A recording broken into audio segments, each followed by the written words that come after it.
How are we doing, VC? Hope you're doing all good. Mr. Bowler back with another video here. Um, Today I'm going to talk about one of the big four. The only one of the big four that comes from the east coast of the United States. So obviously I'm talking about Anthrax. Fantastic band.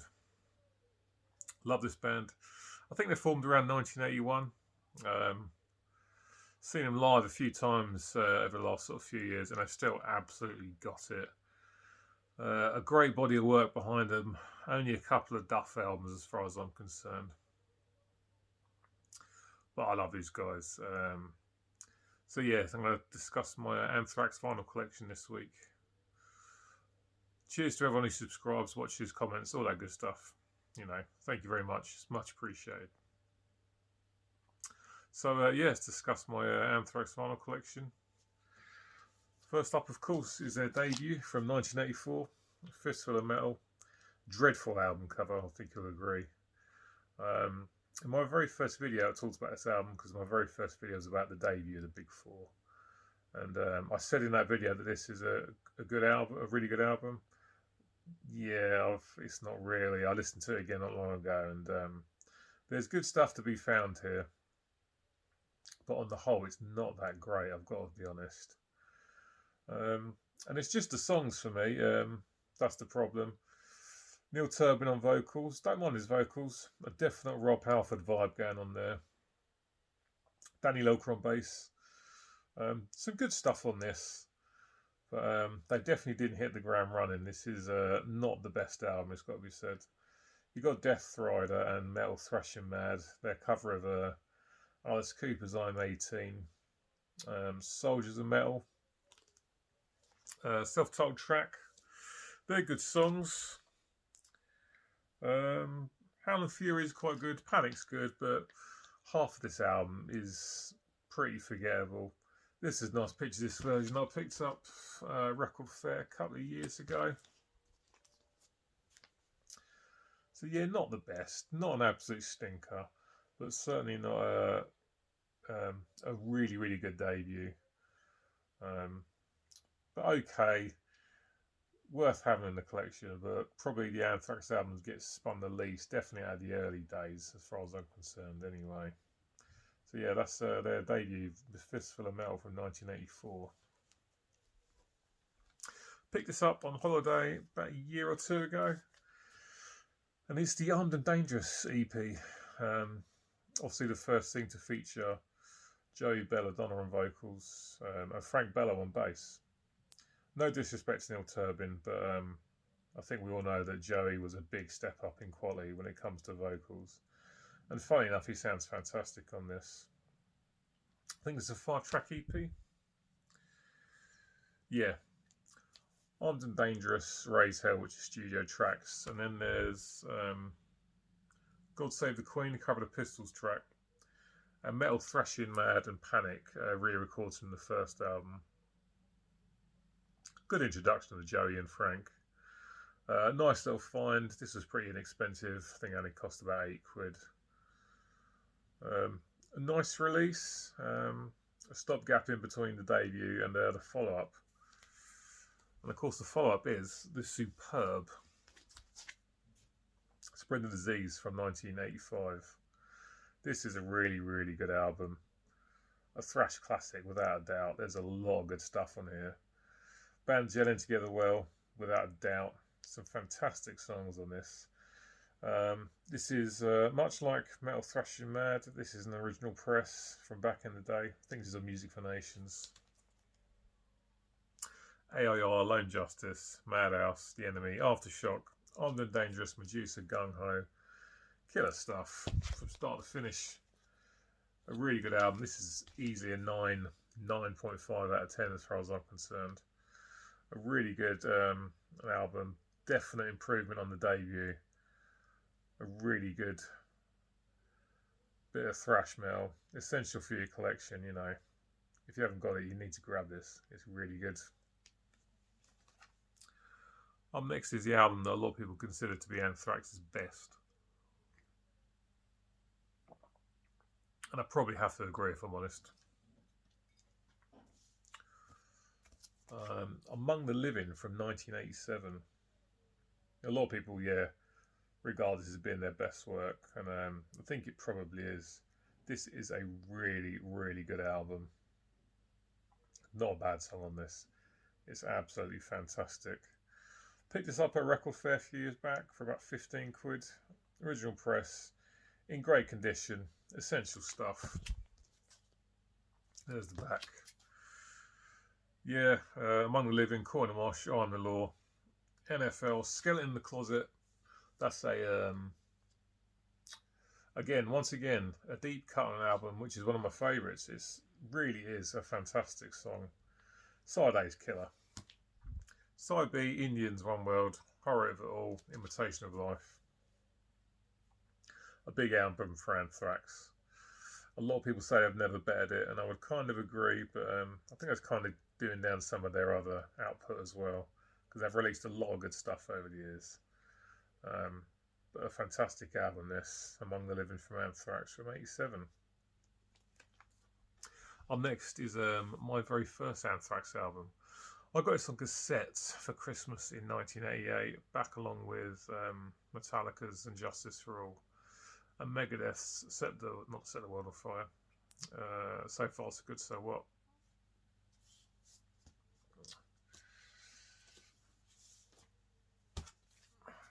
State of Euphoria. A lot of people say that this is a big letdown after Among the Living. I don't think it's as good, but I don't think I think a big letdown's a bit of a strong statement and a bit unnecessary. It's not as good, but it's hardly a pile of shit. It's got to be said. A lot of good songs on this one. Be All End All, Outside Out of Mind, again a deeper cut which I really enjoy. Make Me Laugh, Antisocial, don't care about that. I've got to say, whenever you see them live, I always play it, and I'm always like, can you play something else? Who Cares wins, Now It's Dark. Excuse me, Misery's Company, 13, completely pointless, might as well have left that off. It's only about 50 seconds long. Doesn't bring anything to the table, absolute trash. But then ends with Finale. Picture disc version I picked up not that long ago, probably early this year, I think. Yeah, I don't think this is as bad as people make it out to be. Nice picture disc there. Not as strong as what came before it, but it's still not bad. For me, none of the early era Belladonna stuff is bad. They're all good albums. Yeah, my first Anthrax album. Couldn't tell you how many times I must have listened to it over the years.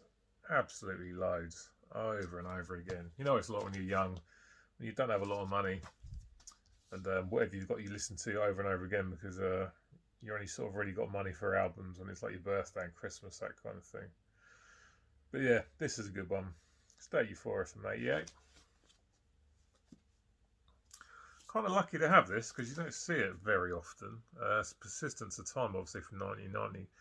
This is an OG pressing on Island Records, I think. Make that Megaforce. Yeah, you don't see this one very often. This has recently been reissued, so obviously it's about quite a bit more now. The original press from 1990. It's pretty quiet, it's got to be said. This was posted on a vinyl group I belonged to on Facebook not long ago, and someone said about it being a really quiet pressing, and I thought, I need to whack that on the turntable and listen to it for ages. And they're right, yeah, it's pretty quiet actually.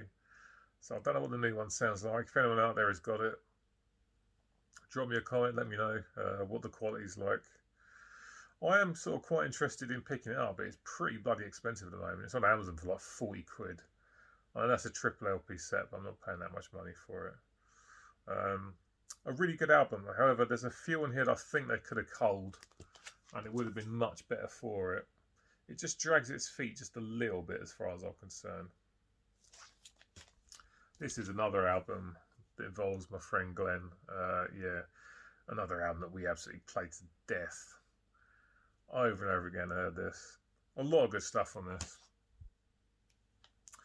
Time, Blood, Keep It in the Family, In My World, Gridlock, Intro to Reality, Belly of the Beast.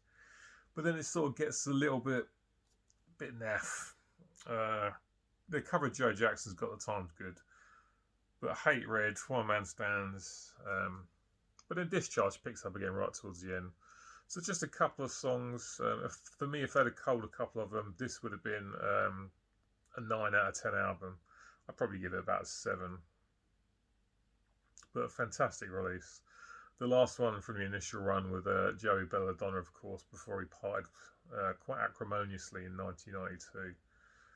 But another great album from Anthrax. In their early days, they really were knocking it out of the park big time.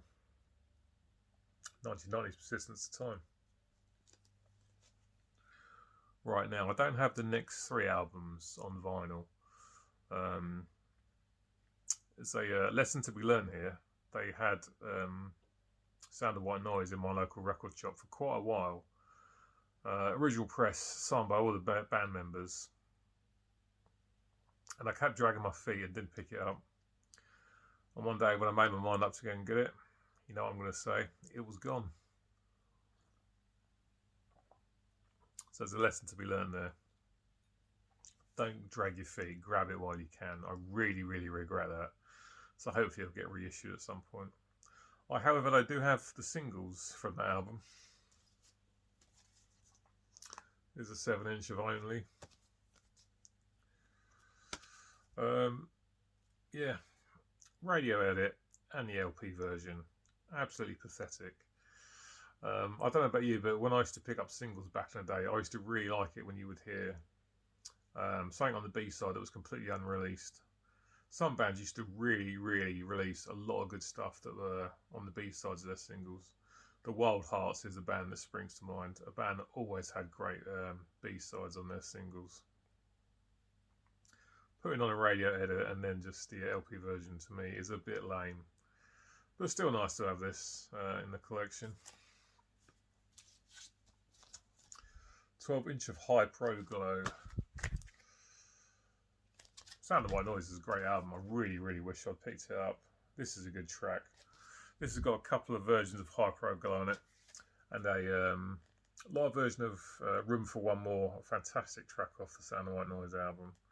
So that's the High Pro Glow 12-inch from 1993. And the Black Lodge picture disc, which has 4 versions of Black Lodge on it. For me, one of the best songs on the Sound of White Noise album. Really good stuff. There's the picture disc.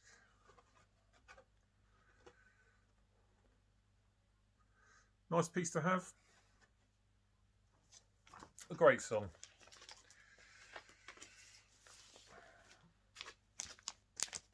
Nice bits to have in the collection. Now, 1995 Stomp 442 and 1998's Volume 8 The Threat Is Real. I don't have those because I don't think they've ever actually been issued on vinyl. For me, not the best Anthrax albums though. In fact, I would argue that they're both the 2 weakest, in my opinion. They both still have good songs on, but in general, not great. I got Stomp 442 on CD a while back. I listened to it again thinking maybe my opinions changed, maybe it's better now after all these years, and no, I still think it's a pile of shit apart from the first 2 songs.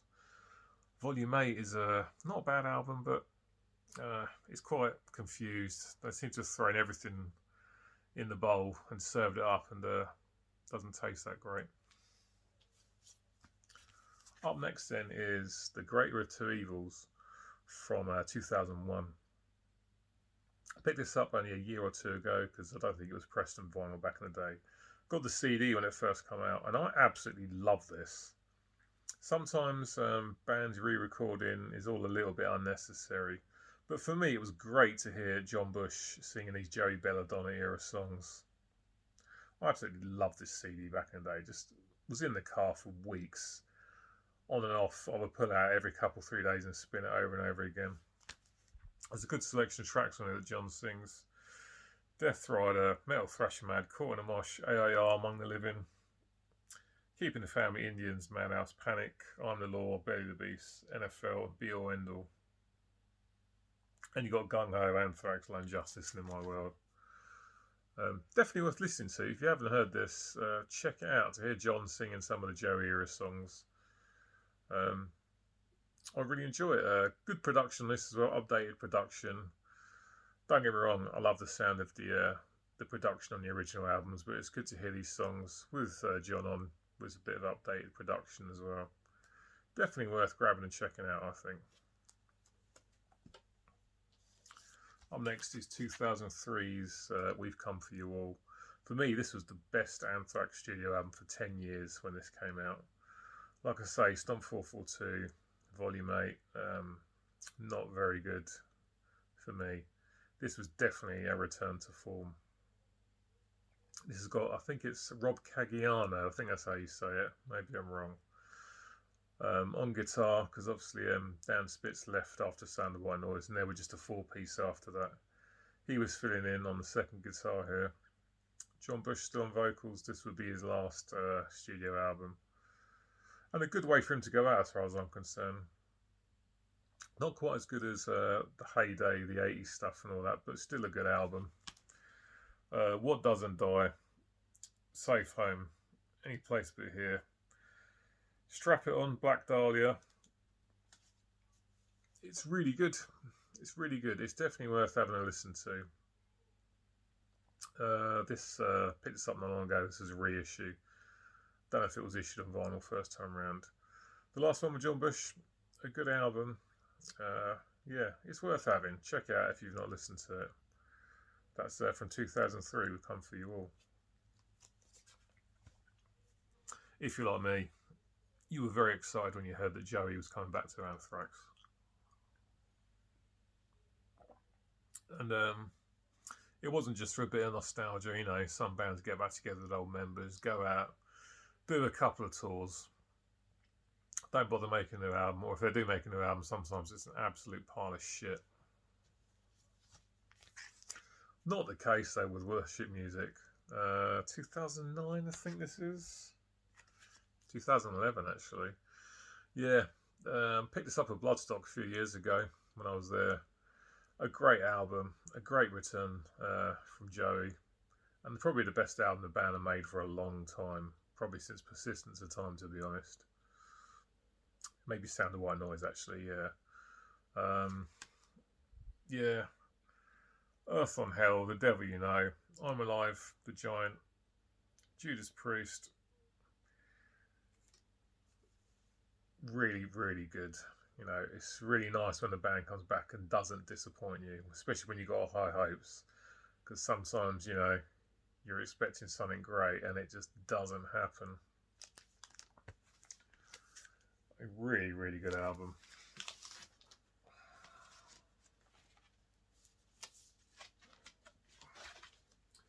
Nice gatefold.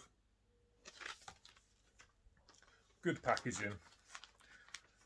Stunning return to form as far as I'm concerned. And one that did not disappoint me in the slightest. I'm not going to lie, I think out of the big four, I think Anthrax are the ones putting out the best of the later releases, in my opinion, because this is fantastic. And so is the most recent album, For All Kings from 2016, I think this is. Yeah, this is another great album. Guitar change, Rob was out, and I can't remember his name, but I think he used to be in Shadows Fall with the new lead guitar player. But you got to believe, Monster at the end, For All Kings, Breathing the Light In, All Them Thieves, This Battle Chose Us, Zero Tolerance. Fantastic album this is. Guys are really still putting out great albums. Nice gatefold there. There's the back. Obviously the front again. Great stuff. Not disappointing you at all. Some of the big fours, latter day albums, not as good. I think you know what albums I'm talking about. But for me, Anthrax putting out the best stuff. Hopefully we get a new album at some point soon. This does not want to go back in the sleeve.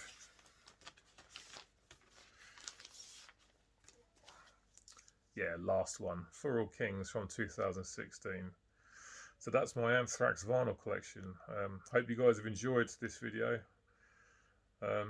Get in touch. Let me know what you think about Anthrax, what your favourite albums. Have you got stuff that I haven't got? Get in touch, let me know. It's always good hearing from you all. Right guys, that is all for this week. Nice to chat to you all. Look after yourselves, take care, and I'll catch you next time. Probably a collection update next week. So yeah, that's what you got next week. Look after yourselves. Goodbye.